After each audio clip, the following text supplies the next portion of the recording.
कैसे हैं बच्चों? आइए अब आगे देखते हैं। जैसा कि हम लोगों ने पिछले अध्याय में देखा था जैव प्रक्रम के बारे में, तो हम लोगों ने क्या देखा था कि वैसी सभी प्रक्रियाएं जो जीवन के लिए आवश्यक है और सम्मिलित रूप से अनुरक्षण का कार्य करती हैं, जैव प्रक्रियाएं कहलाती हैं।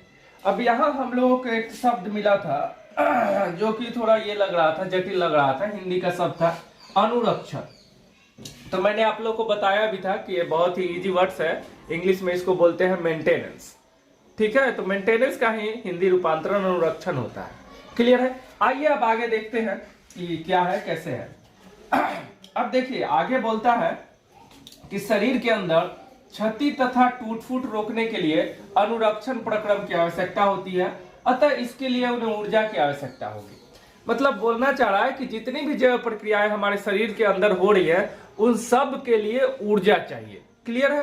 अब ये ऊर्जा जो भी जीव के अंदर आएगा वो निश्चित रूप से बाहर से आएगा।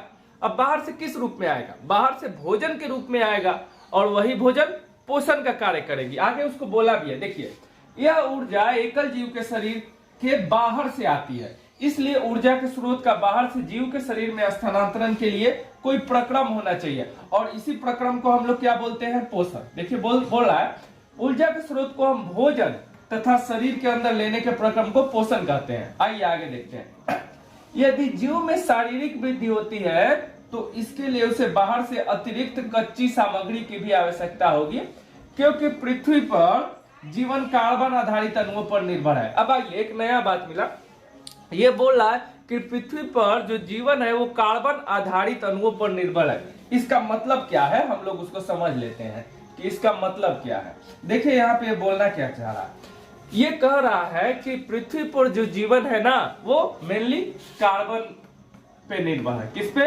कार्बन आधारित अणुओं पे है। ठीक है, किस पे है? कार्बन पे।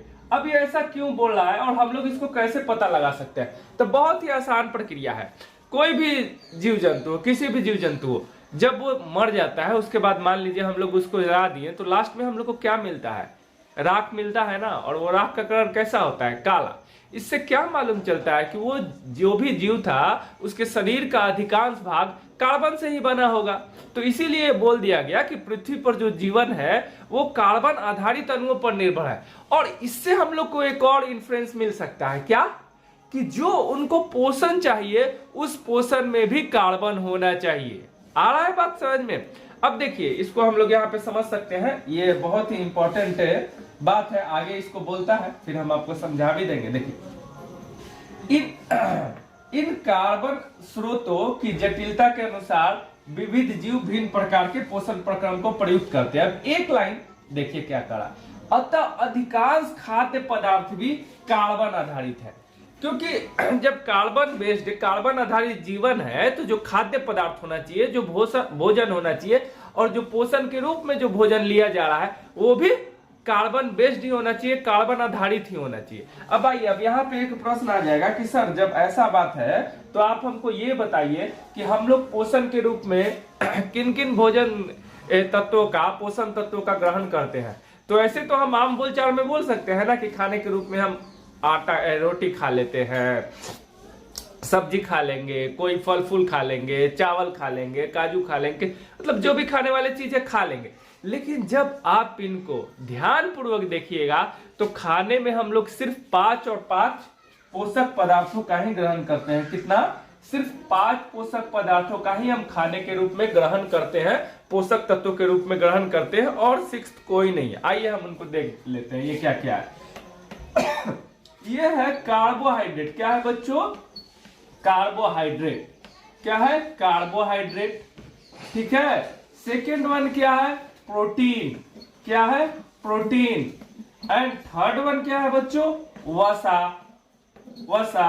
और फोर्थ क्या है? विटामिन। फोर्थ क्या है? विटामिन। ठीक है। और फिफ्थ क्या है? खनिज लवण। क्या है? खनिज लवण। अब देखिए एक बहुत ही दुर्भाग्य की बात है, बट आप लोग को जानना चाहिए कि जीव विज्ञान की जो भी बुक्स है, अच्छी बुक्स है, वो ज्यादातर इंग्लिश में ही लिखी गई है, क्योंकि फॉरेन राइटर के द्वारा लिखी गई है। इसलिए आप लोग कोशिश कीजिए कि हम जीव विज्ञान इंग्लिश में पढ़ें। तो आइए इसके लिए मैं आप लोगों को इनका इंग्लिश भी बता देता हूँ क्या होता है। कार्बोहाइड्रेट को तो इंग्लिश में कार्बोहाइड्रेट ही बोलेंगे क्योंकि अंग्रेजी नाम ही है, तो यहाँ पे कुछ सोचना ही नहीं है। अब प्रोटीन को भी प्रोटीन बोलते हैं। वसा को हम लोग इंग्लिश में बोलते हैं क्या, फैट, या इसके लिए एक और टर्म है लिपिड। आया, ठीक है। विटामिन को हम लोग इंग्लिश में क्या बोलते हैं, विटामिन। क्या बोलेंगे, विटामिन। ये जो ए दिख रहा है ना, ये साइलेंट हो जाएगा प्रोनाउंसिएशन के टाइम। हिंदी में क्या बोलेंगे, विटामिन, और इंग्लिश में इसको क्या बोलेंगे, विटामिन। खनिज लवण को हम लोग बोलते हैं मिनरल्स। अब आप लोग को ध्यान देना है, आप लोग एट रैंडम कुछ भी बोल सकते हैं। सर जैसे हम रोटी खाते हैं तो उसमें आपको सबसे ज्यादा कार्बोहाइड्रेट मिलेगा, थोड़ा प्रोटीन मिलेगा। सर हम चावल खाते हैं, उसमें भी सेम कंडीशन होगा। सर हम दूध लेंगे तो उसमें सब लगभग आपको मिल जाएगा। दैट्स वाई हम लोग क्या बोलते हैं कि milk is a wholesome food. दूध एक पूरी तरह से प्रयुक्त आहार है जिसमें सब कुछ मिलता है। क्लियर हो गया। आइए फर्दर हम लोग देखते हैं। देखिए फिर ये क्या बोलता है, फिर आगे बोलता है चूंकि पर्यावरण किसी एक जीव के नियंत्रण में नहीं है। अब पर्यावरण का मतलब क्या है, इसको भी बता देते हैं, ये भी समझ लीजिए। हालांकि पिछले क्लास में आप लोगों ने पढ़ा होगा, फिर भी मैं एक बार रिकॉल कर लेता हूं कि पर्यावरण का मतलब क्या होता है। देखिए ये दो शब्दों से बना हुआ है, परि प्लस आवरण। परि प्लस आवरण। अब परि का मतलब क्या होता है, ये आप लोग हमसे अच्छे तरीके से जानते होंगे। याद कीजिए, परि गणित में आया था ना, परिधि, परिमाप। वहां हो क्या रहा था, चारों तरफ जो था, जो चारों तरफ बाउंड्री था, उसी को तो हम लोग परिधि या परिमाप बोल रहे थे।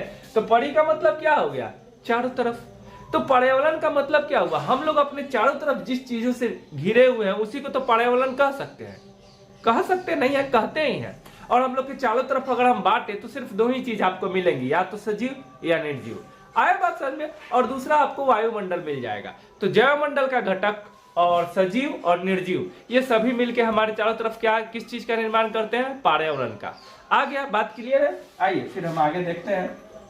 देखिए फिर यहाँ पे क्या कह रहा है, चूंकि पर्यावरण किसी एक जीव के नियंत्रण में नहीं है, अतः ऊर्जा के बाह्य स्रोत विविध प्रकार के हो सकते हैं। शरीर के अंदर ऊर्जा के इन स्रोतों के विघटन या निर्माण की आवश्यकता होती है। अब यहाँ एक टर्म यूज किया, क्या, विघटन या निर्माण। तो विघटन को इंग्लिश में हम लोग क्या बोलते हैं, डिकम्पोजिशन। DECOMPOSITION, decomposition.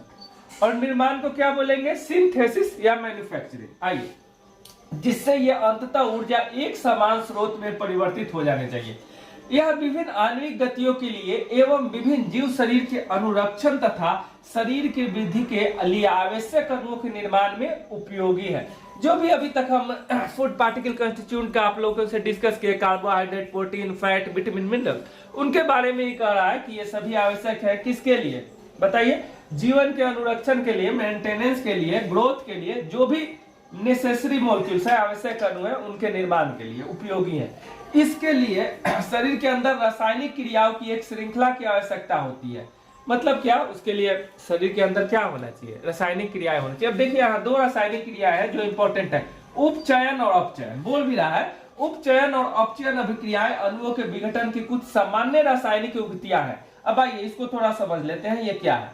यहाँ पे कह रहा है कि उपचयन और अपचयन, क्या बोला, दो बात यहाँ पे बोला, उपचयन और अपचयन, और दूसरा क्या बोला, अपचयन। इसको बोल रहा है कि ये एक सामान्य अभिक्रियाएं हैं। और कैसी अभिक्रियाएं हैं, विघटन की, यानी निश्चित रूप से इसमें कुछ टूटेगा। विघटन मतलब टूटना ही होता है। अब देखिए उपचयन, उपचयन वैसी सभी अभिक्रियाओं को बोलेंगे ना जिसमें टूटे, और टूटने के साथ साथ उसमें इलेक्ट्रॉन का लॉस हो, इलेक्ट्रॉन का क्षति हो, उसको क्या बोलेंगे हम लोग, उपचयन अभिक्रिया बोलेंगे। आया बात समझ में। जैसे मान लीजिए हमारे पास सोडियम है, सोडियम का तो 11 होता है ना परमाणु संख्या, आप लोग को मालूम होगा। अब यही सोडियम अगर Na+ हो जाए तो यहाँ से एक इलेक्ट्रॉन क्या हो जाएगा, निकल जाएगा। एक इलेक्ट्रॉन निकल जाएगा तो ये कितना हो जाएगा, 10। तो ये प्रक्रिया कैसा हो जाएगा, उपचयन का प्रक्रिया। आया बात समझ में। अपचयन में बिल्कुल इसके उल्टा हो जाएगा। वैसा कोई भी अभिक्रिया जिसमें आके ऑक्सीजन जुड़े उसको हम लोग क्या बोलेंगे, अपचयन अभिक्रिया। अब देखिए जैसे क्लोरीन हम लोग ले लेंगे, क्लोरीन का कितना होता है, 2, 8, 7, ये आप लोगों को मालूम होगा। और इसको एक इलेक्ट्रॉन और मिल जाए तो ये क्या हो जाएगा, Cl- और ये हो जाएगा 2, 8, 8। यानी एक इलेक्ट्रॉन आके क्या हुआ, इससे एक इलेक्ट्रॉन आके जुट गया। आया बात समझ में। तो वैसी सभी अभिक्रियाएं जिसमें इलेक्ट्रॉन का लॉस हो, क्षति हो, उसको हम लोग क्या बोलेंगे, उपचयन। और वैसी सभी अभिक्रियाएं जिसके कारण इलेक्ट्रॉन आके जुड़ जाए, उसको क्या बोलेंगे, अपचयन। चूंकि छोटे क्लास में बताते हैं, जो कि पूरी तरह सही नहीं है, फिर भी मैं बता दे रहा हूं, आप लोग को जानना चाहिए। उपचयन अभिक्रियाओं को हम लोग इंग्लिश में ऑक्सीडेशन बोलते हैं, यानी ऑक्सीजन आके जुड़ जाएगा। अब ऑक्सीजन आके क्यों जुड़ जाएगा, देखिए यहाँ पे इलेक्ट्रोपॉजिटिव जनरेट हो गया है, Na+ बन गया है, और ऑक्सीजन को जब इलेक्ट्रॉन मिलेगा तो माइनस हो जाएगा। तो माइनस प्लस में तो होता ही क्या होता है, अट्रैक्शन। उसलिए तो सिंपली हम लोग बोल सकते हैं कि अगर किसी अभिक्रिया में ऑक्सीजन आके जुड़ जा रहा है तो उसको हम लोग उपचयन का अभिक्रिया कह सकते हैं। उसी तरह हम लोग यहाँ भी बोल सकते हैं कि किसी अभिक्रिया में अगर ऑक्सीजन निकल जा रहा है तो उसको हम लोग अपचयन बोल सकते हैं। बट ज्यादा सही क्या है, जो कि हमेशा सही है, आप लोग ऐसा बोलिए कि कोई भी अभिक्रिया जिसके फलस्वरूप इलेक्ट्रॉन का लॉस हो, क्षति हो, उसको क्या बोलेंगे, उपचयन, ऑक्सीडेशन। और जिसमें इलेक्ट्रॉन का क्या हो, गेन हो, उसको क्या बोलेंगे, अपचयन, रिडक्शन। इंग्लिश लिख ही देते हैं, ज्यादा आप लोग को आसानी होगा। इसको क्या बोलेंगे, ऑक्सीडेशन। क्या बोलेंगे, ऑक्सीडेशन या ऑक्सीडाइजिंग रिएक्शन। और अपचयन को क्या बोलेंगे, बोलो बच्चों, अपचयन को क्या बोलेंगे, रिडक्शन। क्या बोलेंगे, रिडक्शन, या इसको क्या बोलेंगे, रिड्यूसिंग रिएक्शन। क्लियर है। आइए अब फर्दर हम लोग आगे देखते हैं कि फर्दर ये आगे क्या बोलता है, उसको हम लोग देख लेते हैं। चलिए अब यहाँ पे क्या कह रहा है, ये फर्दर कह रहा है, इसके लिए बहुत से जीव शरीर के बाहरी स्रोतों से ऑक्सीजन प्रयुक्त करते हैं। इसी को तो हम लोग श्वसन बोलते हैं ना, हम लोग बाहर से जो ऑक्सीजन ले रहे हैं उसी को तो हम लोग आम बोलचाल में श्वसन बोलते हैं। शरीर के बाहर से ऑक्सीजन को ग्रहण करना तथा कोशिकीय आवश्यकता के अनुसार खाद्य स्रोत के विघटन में उसका उपयोग श्वसन कहलाता है। बोल ही दिया। इसको हम लोग आगे बहुत अच्छे से देखेंगे, बहुत अच्छे से समझाएंगे, काफी मजा भी आएगा। तो यहाँ तक अभी आज रहने देते हैं, फिर फर्दर जो क्लास होगा ना उसमें इसको हम कंप्लीट करेंगे। उसके बाद जो हम लोग का जैव प्रक्रम का 1 by 1 जो प्रक्रम है, जैसे पोषण हो गया, श्वसन हो गया, उसको हम लोग देखेंगे। धन्यवाद।